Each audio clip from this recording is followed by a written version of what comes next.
Muchas gracias, hermanos colombianos. Pues qué bueno que están en esta charla. Espero que sea de su provecho.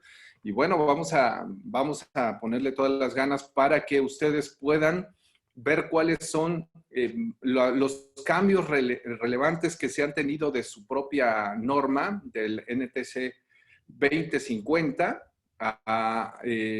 que ha sufrido en últimos días, porque en meses anteriores ha entrado la nueva versión. Por supuesto que está ahorita a un nivel de optativa, si van a aplicar la norma, pero es indispensable ya irse actualizando porque hay muchas cosas de su norma anterior que pues ya se han quedado muy rezagadas.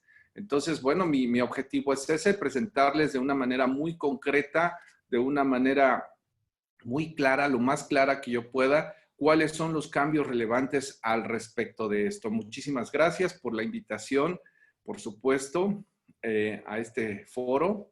Y bueno, les voy a compartir mi pantalla para seguir la presentación. Bien, ahí entonces tenemos cuáles son los cambios en el diseño e instalación de sistemas fotovoltaicos on-grid, código eléctrico colombiano NTC 2050, la segunda actualización. Pues aquí nada más decirles que pues adquieran ustedes precisamente el código. Aquí Icontec es quien lo publica. Ahí es donde he recurrido para ver la actualización. Ahí está la segunda actualización, Icontec. Y básicamente, pues este código eléctrico colombiano trae todo lo que se refiere a instalaciones eléctricas, pero nosotros nos vamos a centralizar en la parte de lo que es sistemas fotovoltaicos, que es el artículo 690 básicamente. Ustedes pueden ver aquí el artículo 690, sistemas solares fotovoltaicos, y voy a ir haciendo la comparación con la anterior norma, ¿verdad? Con la anterior NTC 2050, ¿sí? Que estaba basado en normas anteriores, por supuesto. Entonces, regreso a mi presentación y pues hay una transición del NEC 2011, en donde básicamente se estaba basando. La anterior incluso, me parece que estaba incluso en el NEC, un NEC anterior a este, todavía. Si nosotros hacemos un análisis del tiempo, en la línea del tiempo, resulta ser que la norma que tienen todavía actual, la 2050, la vigente todavía, que está viejita, esa está basada en un NEC muy anterior, 2011, incluso me parece 2008. Y ese NEC, pues básicamente los cambios más drásticos que ha sufrido es en instalaciones fotovoltaicas, ¿no? En la parte del 690, ¿no? En 6 años la tecnología de los inversores, la electrónica de potencia, todo eso ha evolucionado, los sistemas de puesta a tierra, los sistemas de seguridad de los sistemas fotovoltaicos, ha evolucionado tremendamente en poquito tiempo, ¿no? De hecho, hoy en día, pues ya se refiere a los sistemas solares fotovoltaicos en más artículos. Antes nada más se estaba refiriendo al 690, ahora se refiere al 691, que tiene que ver con grandes instalaciones fotovoltaicas, tiene que ver con el 706, almacenamiento de energía, tiene que ver con el 710, sistemas autónomos, el 712, microredes de corriente continua. O sea, vean ustedes cómo ha aumentado incluso los capítulos que tocan a la parte de los sistemas fotovoltaicos, ¿no? En esta nueva norma.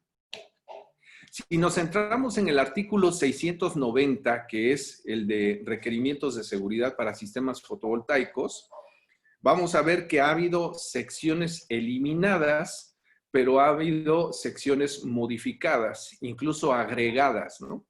En la norma actual, ¿sí? Vamos a llamarle la norma anterior, a la que de alguna manera todavía la tienen actualizada ustedes en Colombia, pero vamos a llamarle la nueva norma a la que acaba de salir hace 2 meses allá mismo, ¿no? Lo que es la segunda edición, ¿no? Para que se me entienda a qué me refiero con la anterior y a qué me refiero con la nueva, ¿no? Entonces, la anterior se eliminaron secciones, por ejemplo, el 693, que hablaba de otros artículos, nada más decía que si alguna cosa se oponía en la norma En general, respecto a fotovoltaica, seguía predominando fotovoltaica. Vamos, si en otro lugar aparecía, por ejemplo, que los cables no pueden llevarse por bandejas, portacables, y si en el 690 dice que sí, prevalece lo que dice el 690 sobre otros artículos, ¿no? Esa sección fue eliminada. También fue eliminado el 690.5, fallas a tierra, 690.35. Esos dos artículos pasan al 690.41, se centra, o se deja una sola parte que tiene que ver con sistemas de puesta a tierra, ya no queda regado, por decirlo así, porque estaba regado en todo el artículo, la cuestión de sistemas de tierra, las disposiciones adicionales, fusibles, desconectadores, instalación, mantenimiento, de arreglo fotovoltaico, todas esas secciones se modifican totalmente y ahora básicamente se centran en dos artículos, que es el 690.13 y el 690.15, que tienen que ver con medios de desconexión y dispositivos de desconexión, que vamos a ver ahorita la diferencia entre estos dos. O sea, prácticamente todos esos artículos se vuelven dos, se vuelven más sencillo, más práctico y por supuesto más actualizado. Por último, también el 690.48 y 690.49 en cuanto a continuidad de puesta a tierra y continuidad de conductores de puestos a tierra también se elimina y se vuelve más claro en el 690.41 de la norma, ¿no? Asimismo, tenemos adicionalmente lo que es el 690.10, que tiene que ver con sistemas autónomos. Claro que ahí se refiere a otro artículo que es el 705, que es el 710, perdón, de la norma, o sea, nos lanza hacia otro lugar para tener un tratamiento aparte de los sistemas autónomos. Y además de eso, también se agrega el 690.13 que tiene que ver con un desconectador del sistema fotovoltaico. Es algo que no existía en la anterior norma y ahora hay que poner un desconectador rápido, ¿no? O un rapid shutdown, un botón de paro de emergencia en los sistemas de tipo central, sobre todo, como vamos a ver ahorita. También se agrega en el 705.12, porque hay que ver que el 705 tiene que ver con la interconexión del sistema fotovoltaico. El 690 tiene que ver con, en sí mismo, per se, el sistema fotovoltaico. Pero el 705, que es otro artículo de la norma, tiene que ver con cómo vamos a interconectar al sistema fotovoltaico a una red, a un operador de red, ¿no? O sea, o a una instalación eléctrica que tenga energía de un operador de red. Entonces, en esta parte vamos a ver las nuevas reglas que hay de interconexión, porque es una parte muy álgida al momento de la revisión. Perdón, el 690.13 que ahorita comenté tiene que ver con un desconectador rápido y el 690.12 es el que tiene que ver con el botón de paro de emergencia, ¿no? Ese es el artículo nuevo que ha sido agregado.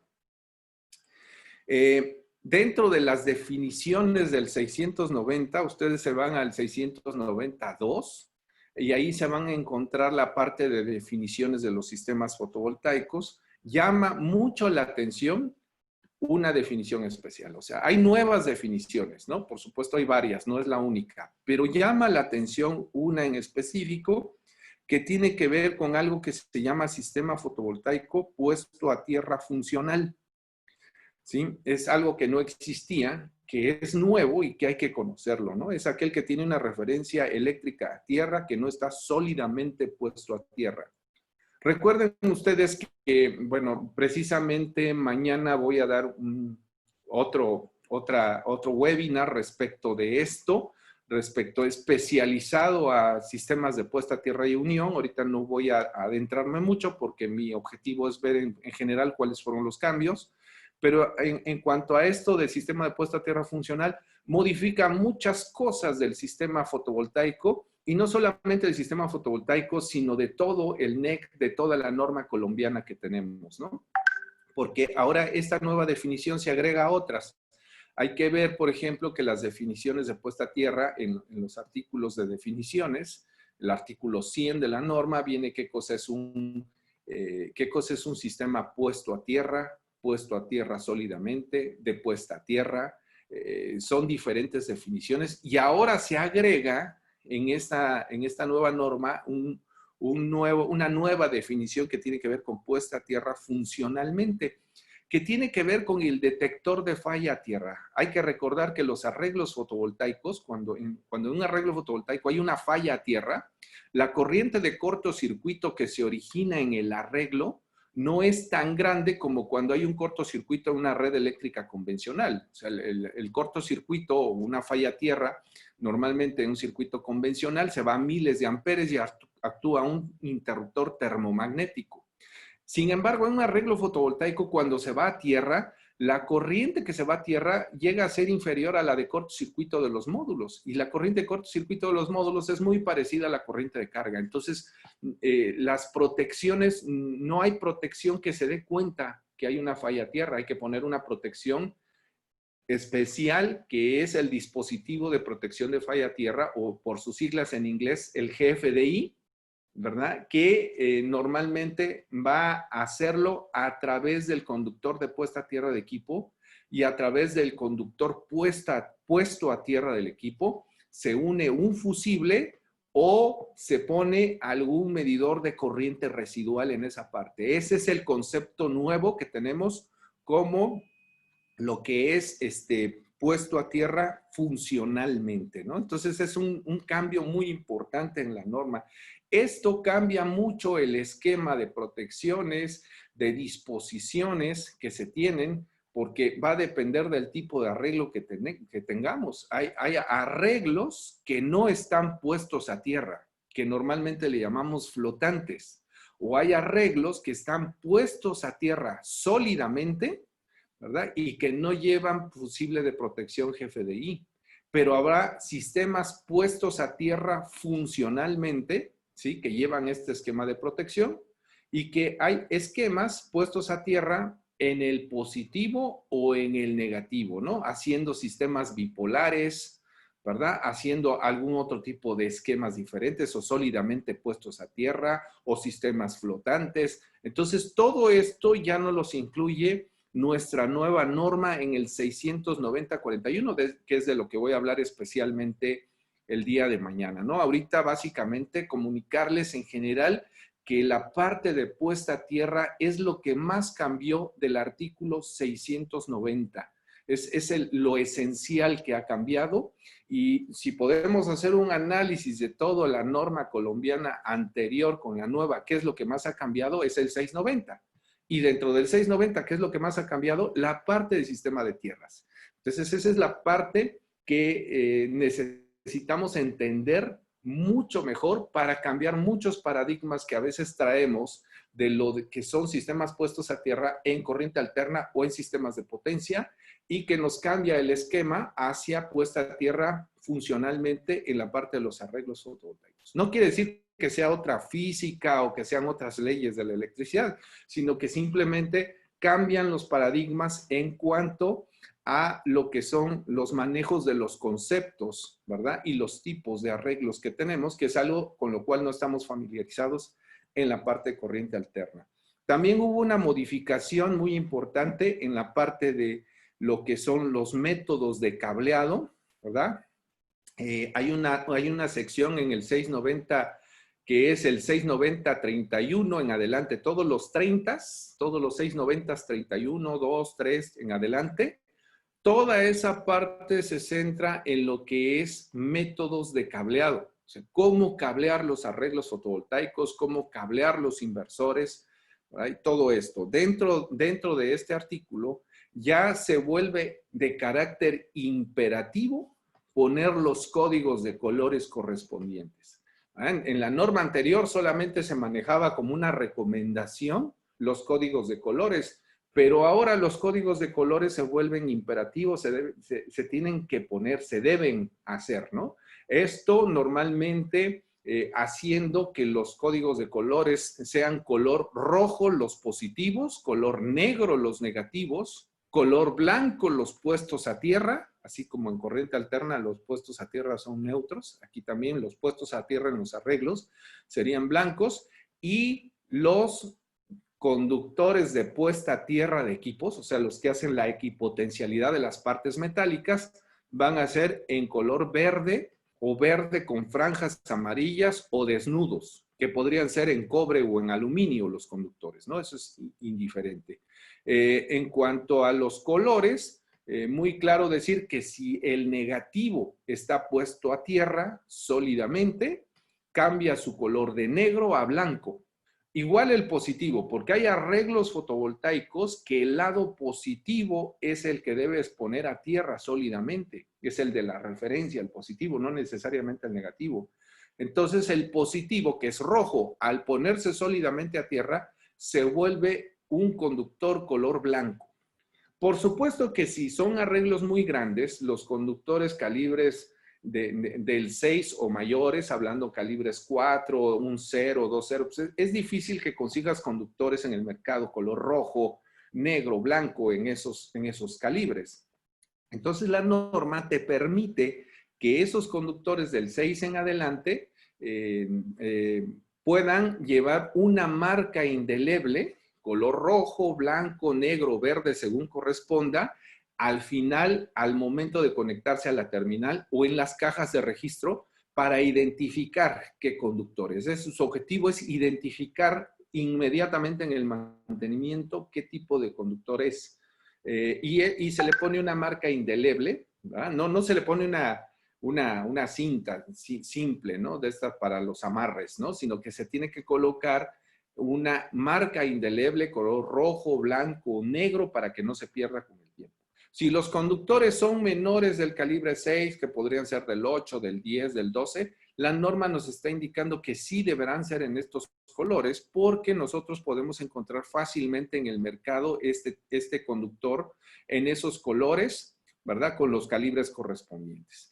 También nos hace mucho hincapié la norma en el 690-31 en cuanto a los métodos de alambrado, en que básicamente nos lleve a utilizar cableado tipo fotovoltaico, ¿sí?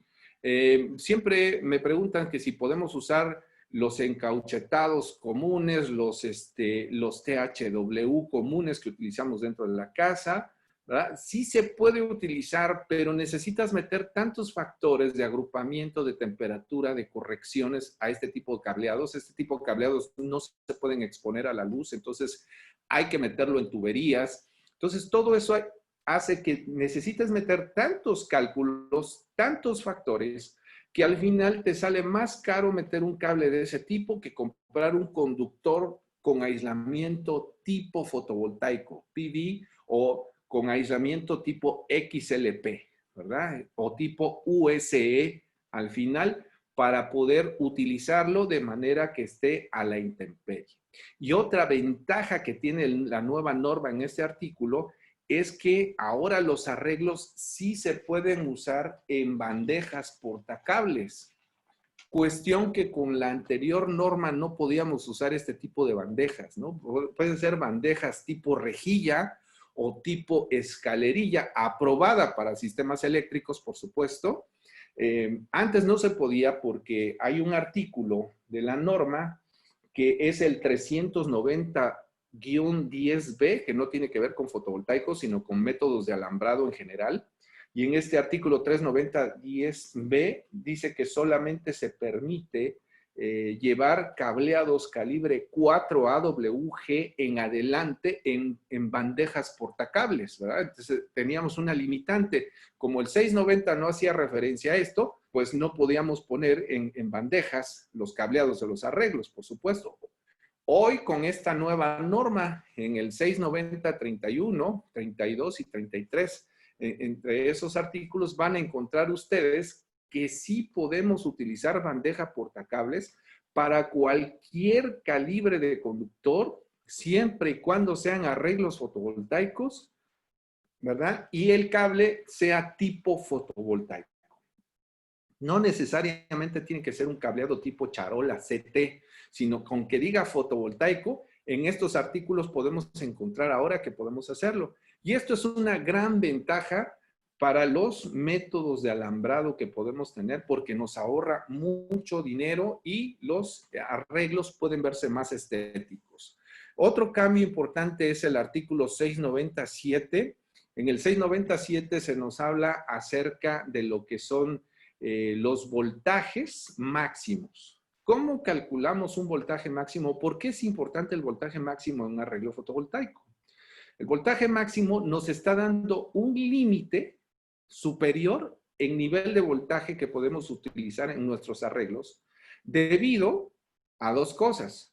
O al límite del aislamiento que estamos utilizando en las propias instalaciones, o dos, qué tipo de utilización le voy a dar a ese arreglo.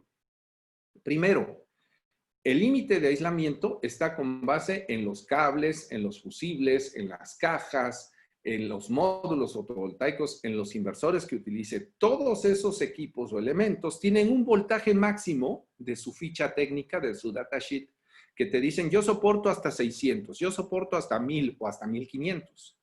Entonces, si tú vas a hacer un arreglo, por ejemplo, a 1000 volts, y todo el arreglo va a estar a 1000 volts, debes que cuidar que tanto tus módulos, tus fusibles, tus cables, tus inversores, todo esté certificado a 1000 voltios. No puedes usar nada a 600, a un voltaje menor, porque si no tendrías que supeditarte a la cadena más débil. Entonces, todo tienes que irte a 1000. O si vas a usar 1500, por supuesto, todo deberá estar certificado a 1500 voltios, ¿sí? No puedes estar revolviendo cosas de 600 en 1000, ¿verdad? Porque si revuelves, tendrías que ajustar todo al voltaje de la cadena más débil o del equipo más débil del sistema. Entonces, el voltaje máximo, según el 697, se calcula no solamente con el voltaje de circuito abierto de tus strings o de tus paneles en serie que vas a poner, sino que tiene que ser al voltaje de circuito abierto modificado a la menor temperatura del lugar. ¿Por qué a la menor temperatura? Porque hay que recordar que la celda de silicio, su voltaje aumenta cuando la temperatura baja y hay que hacer ajustes. Ahí viene una tabla, la 697, de ajustes de temperatura para localizar el voltaje máximo del circuito. O bien lo puedes hacer a través de la ficha técnica del fabricante, te da un coeficiente de modificación, un coeficiente beta, de lo que es la modificación o característica de temperatura de voltaje de circuito abierto, te da una gráfica, cómo aumenta su voltaje con la temperatura. Tienes que localizar la temperatura mínima de tu lugar y ajustes. Y ahora, en esta nueva norma, también se nos da el chance de utilizar algún software especial para hacer el cálculo de ese voltaje, siempre y cuando tu arreglo fotovoltaico pase los 100 kilowatts de potencia, ¿no? Entonces, podrías utilizar otro método aparte de estos dos que tenemos, ¿no? Muy importante recordarles que si el arreglo va a estar en una vivienda, jamás podemos pasar de 600 volts en arreglos por cuestiones del lugar, ¿sí? Por la seguridad del lugar, como les comentaba, ¿no? 600 volts, si pasas de 600 volts, entonces sería un arreglo que puedes instalar en un lugar que no sea vivienda. Por ejemplo, un edificio de oficinas públicas, un taller, una industria, ya podrías lanzarte hacia 1000 voltios. A más voltaje manejes, mejor, porque tienes más ahorro en pérdidas y tienes más ahorro en infraestructura. Tus cableados son más delgados, tus fusibles, protecciones. Eso hace que sea más económico tu sistema fotovoltaico. Y por otra parte, si el arreglo va a estar montado en el suelo directamente, no en un techo, sino directamente en el suelo, puedes utilizar hasta 1500 voltios, ¿no? Con alguna barrera de protección para que no entre personal que no esté calificado hacia el arreglo, pero podrías utilizar hasta ese voltaje según el lugar. Entonces vean que son dos cosas diferentes. Es uno, nuestro límite por los aislamientos que tenemos de los propios equipos, y dos, el lugar en donde estemos. El 698 se refiere al cálculo de los circuitos, el cálculo de los calibres de conductor. También ha sido modificado y adaptado. Resulta que para poder calcular el calibre del conductor de un arreglo fotovoltaico por ampacidad, o sea, por capacidad de corriente, nosotros tenemos que hacerlo sobre una corriente que el 698 le dice corriente máxima. ¿A qué se refiere la corriente máxima? Es la corriente de cortocircuito de ese panel o de ese arreglo, agregándole 25%. ¿Sí? Si tu corriente en cortocircuito del panel o de ese arreglo es 10 amperes, al agregarle, lo multiplicas por 1.25, te daría 12.5. Esa nueva corriente se llama corriente máxima en la norma, ¿verdad? Esta corriente nos dice la nueva norma que es porque se podría sobrepasar las condiciones estándares de prueba de los módulos fotovoltaicos. O sea, podrían disminuir las masas de aire, podrían, en un lugar podría aumentar la irradiancia a más de 1000 watts metro cuadrado, etcétera. Entonces hay que hacer este ajuste de protección a 1.25, por eso es la corriente máxima la que se debe tomar para el cálculo de circuitos. Ahora, a partir de esa corriente máxima, este 698 nos dice que hay dos metodologías para calcular el cable. Uno, con esa corriente máxima, la vuelves a multiplicar por 1.25 otra vez. ¿Por qué otra vez por 1.25? El siguiente es por ser una carga continua. Las cargas continuas en la norma hay que aumentarles 25% para que queden al 80% del nivel de protección del circuito. Entonces, por eso se vuelve a multiplicar por 1.25 y con eso escogemos el calibre de conductor en tablas correspondientes. ¿Sí? Ese es un método. Y el segundo método es que la corriente máxima no la multiplicas por 1.25, sino que esa corriente máxima la vas a ajustar, ¿sí? Con los factores de temperatura, con los factores de agrupamiento correspondientes al circuito, ¿no? Entonces, ahí viene una metodología, hay unas tablas especiales en el artículo 310.15 de ajustes de temperatura, de ajustes por agrupamiento en tuberías. Entonces, consideras esos ajustes y te va a dar un valor de ampacidad. ¿Cuál de esos dos métodos vas a escoger? El más crítico, en donde te dé el calibre de conductor más grueso, es el método que vas a escoger para poder hacer tu cálculo, tu diseño de ampacidad. También vienen modificaciones respecto a que si tú utilizas optimizadores en los arreglos fotovoltaicos, ¿sí? O dispositivos de combinación de corriente continua a corriente continua, este 1.25 lo podrías omitir, ¿verdad? Porque ya tienes un control de corriente de salida en los arreglos. Entonces, eso te lo permite la nueva norma, ¿no? Entonces, podrías omitir ese 1.25 en un momento dado si usas optimización, ¿verdad? Incluso el 697 también podría verse afectado en cuanto a que si tienes optimizadores, si tienes un control de voltaje, bueno, pues entonces ya no aplicas como tal el número de módulos en el 697 anterior que vimos porque tenemos un control de optimización. Ese es también un nuevo cambio que tenemos. También otro cambio que tenemos es el 690.11. En el 690.11 hay que recordar que viene la protección de falla por arco. La protección de falla por arco es una protección que va a hacer que desconecte los circuitos cuando existe un arco en corriente directa por algún falso contacto o una desconexión voluntaria o involuntaria del arreglo con carga. Cuando hay esa desconexión se forma un arco y ese arco produce ionización del aire y no se puede apagar. Es prácticamente una bola de fuego a más de 1000 grados centígrados, ese arco en los arreglos fotovoltaicos. Entonces, tiene que haber una protección que se dé cuenta de este tipo de situaciones. Entonces, una de las cosas importantes es que nosotros tenemos que checar que nuestro inversor tenga UL 1699B o si es un inversor IEC, instalar la protección de falla por arco por separada, tal vez en las cajas de combinación. Aunque la excepción es que si el arreglo fotovoltaico no está en un lugar que sea edificio, ¿sí? Podría omitirse la protección de falla por arco en circuitos de salida, ¿sí? Entonces, esa es otra excepción que tenemos. Algo nuevo que tenemos en la norma, y esto sí de plano no existía, ¿verdad? Es el 690.12, que es el Rapid Shutdown, o como lo traducen en la norma colombiana nueva, que es el botón de parada rápida, ¿no? Es un botón de emergencia, equivalente a los botones o a las palancas que tenemos en los hoteles o en el metro o en algunos lugares donde hay concentración pública. Luego hay un botón en donde dice, ¿no? En caso de incendio, en caso de emergencia, aprietes este botón rojo, ¿no? Es equivalente a ese botoncito. Y este botón del 690.12 lo han puesto en el NEC en Estados Unidos, la parte de lo que es el NFPA, los bomberos de Estados Unidos, debido a que ya había incendios fotovoltaicos.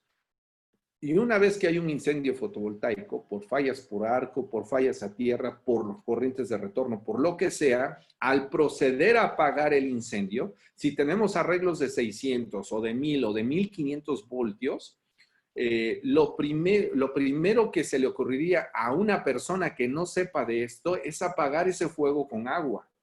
Y eso pondría más en riesgo a las personas que lo que es el propio incendio.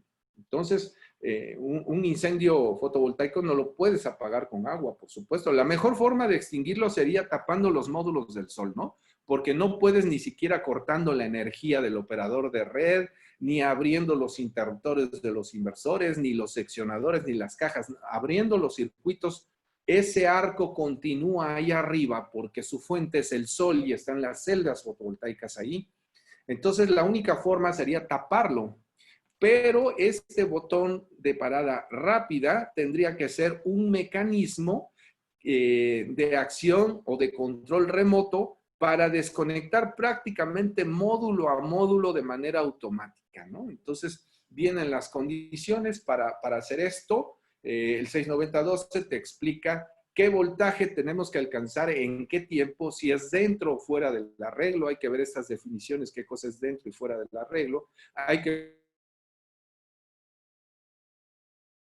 de advertencia a un lado del Rapid Shutdown, que es esa etiqueta amarilla que ustedes pueden ver, que dice sistema fotovoltaico equipado con medios de desconexión, ¿verdad? Entonces, hay que poner esto.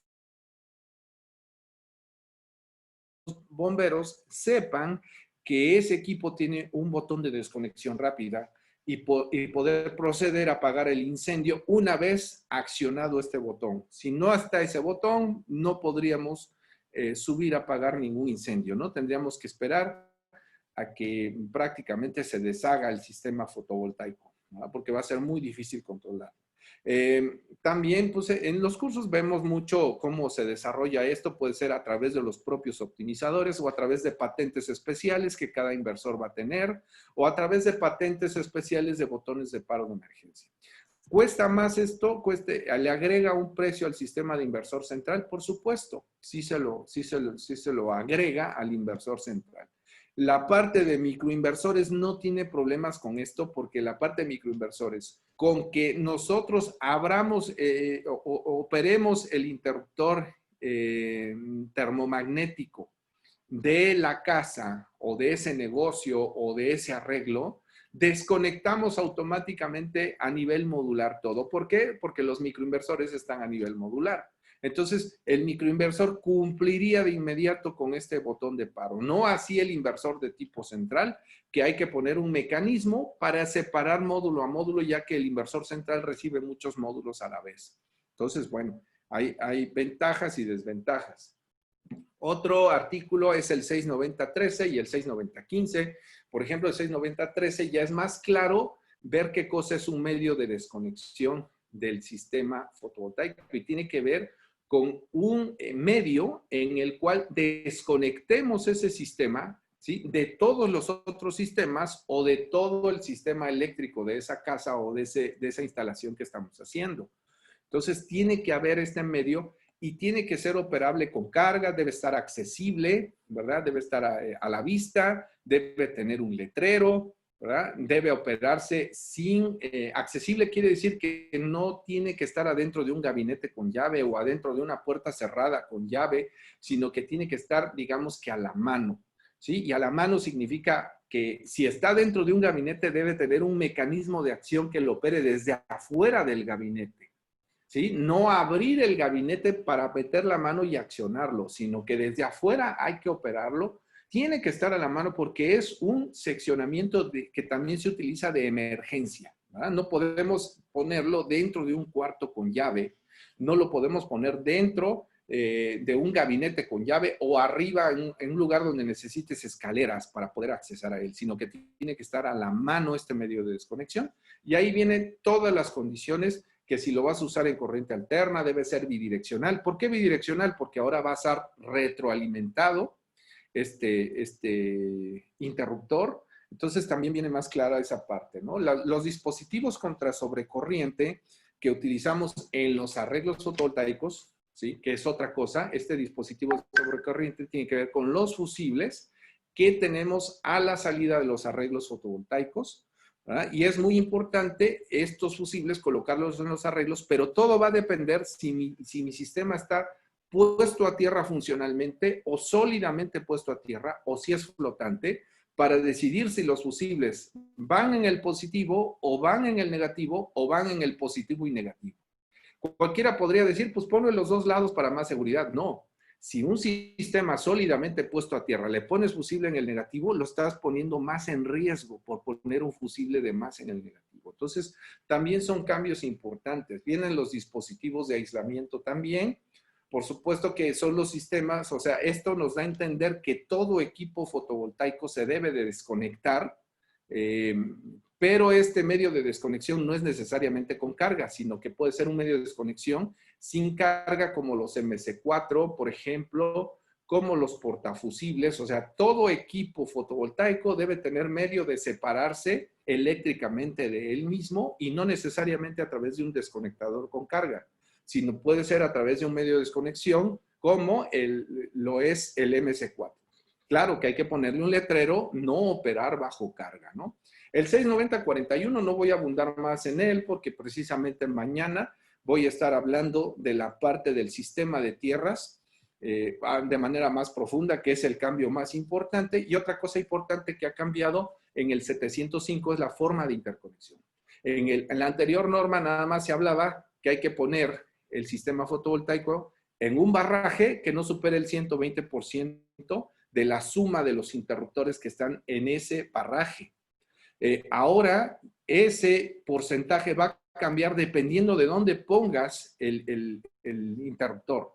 Si lo pones, por ejemplo, en un barraje, en la parte de la alimentación del barraje, como estamos viendo aquí a la izquierda, ¿sí? Si lo ponemos así, hasta arriba, junto a la alimentación del tablero, tienes que aplicar la regla del 100%. Quiere decir que la suma de las capacidades de sobrecorriente de todos los interruptores del barraje no deben superar el 100% de la capacidad de la barra. Ejemplo, si tu barra es 100 amperes, tu capacidad de barraje es 100 amperes, máximo puedes tener 5 interruptores de 20 amperes, con todo y el fotovoltaico, ¿sí? Ahora, si tú cambias de lugar ese interruptor y lo mandas al otro lado de la alimentación de la barra, aplica la regla del 120. Esto quiere decir que si tienes 5 interruptores de 20 amperes en ese barraje de 100 amperes, puedes poner otro interruptor de 20 amperes más porque tienes chance de usar el 120%. Son nuevas reglas que tenemos. ¿Podemos tener múltiples fuentes y cargas en un mismo tablero? Claro que sí los podemos tener, pero en ese caso aplicamos siempre la regla del 100%. Si el interruptor del tablero está en medio, aplica lo mismo, pero yéndose al extremo opuesto. Todo esto se explica, a lo mejor ustedes así de lleno no le pueden entender por qué estas reglas. Tiene que ver con la ley de las corrientes de Kirchhoff, que tiene que ver con corrientes de llegada a un nodo, con corrientes de salida al mismo y con la saturación de esos nodos en las fuentes. Porque ahora hay que recordar que el barraje va a tener dos alimentaciones, el operador de red y el sistema fotovoltaico. Y al tener esta suma de corrientes, tenemos que cuidar que no excedamos la capacidad del barraje que tenemos ahí. Asimismo, en el 705 se han agregado otras reglas en el 705.12, otras reglas muy interesantes donde puedes interconectar un sistema no solamente en un barraje, sino lo puedes hacer directamente en un conductor alimentador. Claro, tiene sus reglas, no quiere decir que te vas a amarrar ahí directamente a los cables. Tiene sus formas de hacerlo, sus reglas de poder hacer estas derivaciones, o puedes llegar directamente a terminales del interruptor, o incluso puedes llegar al lado línea de los interruptores en las partes de los transformadores, en los bushing de los transformadores, ¿verdad? Saltarte toda la instalación del cliente o llegar directamente a la base de medición, ¿sí? Son nuevas reglas que tenemos, que cada una de ellas, por supuesto, al estarles diciendo que puedes llegar a tu medidor directamente, no lo vayan a hacer así nada más. Hay que leer la norma para que ustedes puedan ahí ver bajo qué regla puedo hacer esto, ¿no? Entonces, bueno, con esto estoy finalizando esta parte de la presentación, no sin antes decirles que les recomiendo que tomen los cursos. Ahí se ve más a fondo cada una de estas cosas. El grupo SEA, estamos en el stand 222 en el pabellón azul. Los invito a que puedan entrar ahí. Vean ustedes las promociones que hay. Podrían ustedes lograr una beca incluso del 100% para tomar nuestros próximos cursos. De hecho, vamos a tener ya un curso iniciando este viernes, el sistemas autónomos off-grid, que voy a dar yo personalmente. Bueno, es otro tema un poco diferente a esto, porque tiene que ver con sistemas autónomos a baterías, ¿verdad? Entonces, les recomiendo que vayan ahí a nuestro pabellón azul, consulten las bases. Ahí vienen las bases para que ustedes incluso podrían lograr becas o ganarse algunos premios al respecto, ¿verdad? Y puedan seguirse capacitando. Va a haber otras capacitaciones, por supuesto. Va a estar el ingeniero Gerardo Cruz también. Por la tarde va a estar dando evaluación de sitio para sistemas fotovoltaicos. Y yo, por supuesto, voy a estar otra vez con ustedes, si me lo permiten, dando la parte de sistemas de puestas a tierra en estos webinars.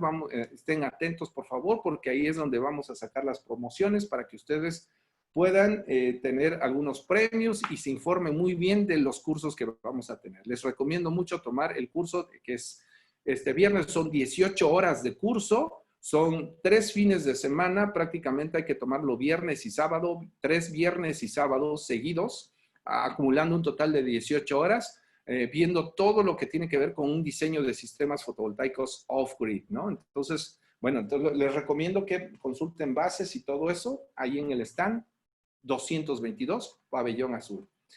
Pues por mi parte, ahorita es todo. No sé si haya, por favor, si alguien me puede guiar para las preguntas y respuestas que puedan tener ustedes, interactuar un ratito con ustedes. Claro, Ingemax. Tenemos varias preguntas. Vamos a responder 3 preguntas, por lo mismo que sí son bastantes. Me mencionan, quisiera saber si el Rapid Shutdown puede ubicarse en el techo junto a los paneles fotovoltaicos o deben estar dentro de la vivienda. Tiene que estar en un lugar accesible, no tiene que estar arriba, sino tendría que estar en un lugar accesible porque incluso hay un letrero en donde tiene que estar básicamente en la entrada del edificio, ¿sí? Y ahí hay que poner un letrero. El caso es que tiene que estar accesible. Si lo pusiéramos arriba, ya estás involucrando que el personal, por ejemplo, de bomberos tiene que entrar y él, ¿qué va a saber? Que va a haber un botón de paro de emergencia, ¿no? El objetivo es que cuando llegue personal que apaga el incendio, personal de bomberos o personal de protección civil que esté en ese lugar, al momento de entrar al inmueble, en la parte de enfrente principal, tiene que haber este letrero para que ellos estén capacitados. Se supone que tienen que estar capacitados para esto. Hay que capacitar en Colombia personal de bomberos, de protección civil que tengan ahí. Vean ese letrero y sepan que el equipo está equipado con ese botón, que hay que operarlo desde allá abajo. Entonces, por eso tiene que estar a la vista y tiene que estar a la mano ese botón. También nos preguntan, entonces, el Rapid Shutdown, perdón, en microinversores, ¿no se necesita Rapid Shutdown? Pues no se necesita porque el Rapid Shutdown sería el breaker, o sea, con que si tienes un sistema de microinversores, con que tú abras el breaker principal de ese usuario, de esa casa, apagas inmediatamente los sistemas a menos de 80 volts ahí en el arreglo fotovoltaico. ¿Por qué? Porque es a nivel modular el control. En cambio, el inversor central no. Como el inversor central va a tener series de más de 80 volts de corriente directa conectados a un inversor central, entonces ahí sí necesitamos, aparte, si abres el breaker, no vas a apagar a nivel modular, apagas a nivel inversor. Entonces, por eso ahí sí vamos a necesitar un dispositivo adicional que desconecte a los módulos de inversor central. En cambio, la ventaja del microinversor precisamente es ese. Como estás a nivel modular, abres y automáticamente cumples con el 69012. Nos preguntan también, ¿tiene alguna recomendación para calcular o especificar las Combiner Box o revisar este tema? Claro, las Combiner Box tienen su especificación primero por el tipo de ambiente, el voltaje, ¿no? Por supuesto, el voltaje de aislamiento. Luego el tipo de ambiente, o sea, si usas la clasificación NEMA, la mínima caja que puedes utilizar es la NEMA 3R. NEMA 3R es a prueba de polvo, a prueba de chorro directo, o sea, tiene que ser contra intemperie para que le pueda tocar la lluvia y no entre agua, no entre polvo al gabinete, por supuesto, ¿no? NEMA 3R en adelante. Y si utilizas la norma europea IEC, es el grado IP65, el mínimo grado de protección de los tableros. Entonces, depende de qué norma estés, si usas NEMA 3R o IP65 para medio ambiente. Y además de eso, pues la caja también tiene que estar ajustada al nivel de voltaje correspondiente, ¿verdad? Tendría que estar certificada como fotovoltaica, y si no lo está, al menos cumplir con estos elementos. Y si va a tener un dispositivo de desconexión la caja, necesita tener un mecanismo en el cual operes el interruptor desde afuera de la caja. No que tengas que abrir la caja para abrir el medio de desconexión del arreglo, sino que debe tener una palanca, un mecanismo para que puedas operar la palanca desde afuera. Incluso operas la palanca, desconectas y abres la caja. Entonces sí tiene ciertas condiciones ambientales y técnicas y también topológicas, o sea, ¿dónde ubicarlo? O sea, depende del tipo de sistema, dónde lo vas a ubicar. Si lo vas a ubicar en el arreglo, fuera del arreglo o antes del inversor, ¿verdad? También depende de todo eso. Perfecto, muchas gracias, Ingemax. Pues sí, cualquier pregunta que tengan, pues nos pueden visitar en el stand 222 en el pabellón azul. Ahí nos pueden estar visitando, pues tenemos ahí el botón de chat. Cualquier pregunta que tengan al respecto de esta capacitación que acaba de dar el Ingemax, pues podríamos estar respondiendo ya más a fondo. Y de igual forma, compartirles de que tenemos en este momento promociones en nuestro stand. Les voy a compartir la pantalla para que puedan visualizar en dónde nos pueden encontrar. Básicamente, pues que entren primeramente a Expo Solar, nos visiten en el pabellón azul, en el stand 222, nos pueden buscar como CCEA, aquí en la parte del buscador, y de ahí podrían entrar a visitar nuestro stand.